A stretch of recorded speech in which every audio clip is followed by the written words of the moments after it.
เอ้ยเป็นอะไรที่นอนก็จะมาขายรับขายดีแท้ช่วงนี้ขายดีหรือบ่ดีลูกค้าเบิ่งมื้อนี้ออเดอร์ตามแขวง20ปลายผืนมื้อนี้เป็นวันที่12เดือน11เนี่ยลูกค้าอันนี้แม่นออเดอร์ตามแขวงเบิดเลยนะและตัวที่ยังบ่แพ็คอยู่ก็มีเนาะ10ปลายผืนเด้อตัวที่เฮายังบ่แพ็คมานี่มาเนี่ยแม่ค้าจะพามาเบิ่งขายดีหรือบ่ดีลูกค้านี่เลย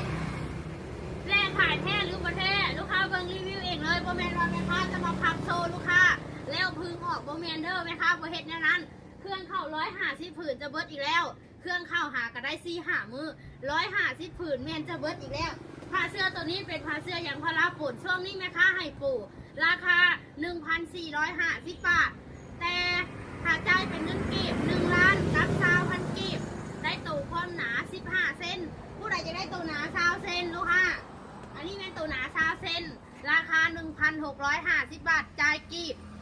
1,160,000กีบหลายๆคนว่ามันได้ขนาดเท่าไหร่เอ้ยขนาด6ฟุตเมตร80คูณ2เมตรเด้อได้โตความหนา20เซนและหลายๆคนมักจะถามว่าขนาด6ฟุตมันนอนได้จักคนเอ้ยนอนได้3คนนะลูกค้าเด้อ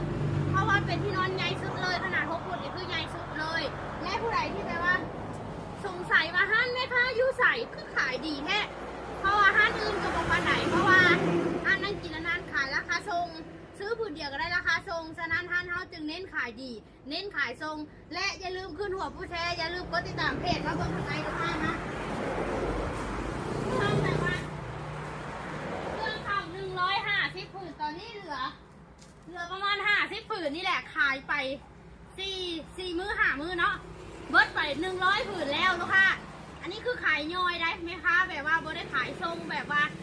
ลูกค้าซื้อไปขายต่อแบบเธอละ10 ราคาบอเด้ออันนี้คือขายย่อยตามแขวงเบิดเลยลูกค้าเท่าหลังก็จะเอา1ผืนเอา2ผืนเท่านั้น3ผืนสูงสุดเด้อลูกค้าเด้อเป็นยังคือขายดีเพราะว่าแม่ค้าให้ราคาทรงตั้งแต่ผืนแรก1ผืน6ฟุตแม็กซ์80คูณ2เมตรราคา 1,450 บาทตัวหนา15เซนและตัวหนา20เซน1ผืนราคา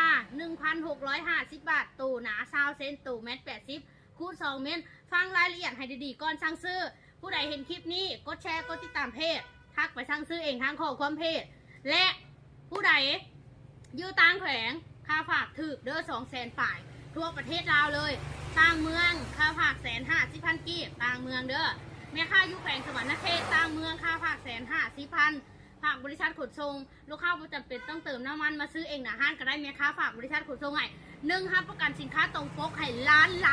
%แม่ค้าบูฮู้ว่าจะยืนยันนอนยันกับลูกค้าจังไหนลูกค้าจังจะ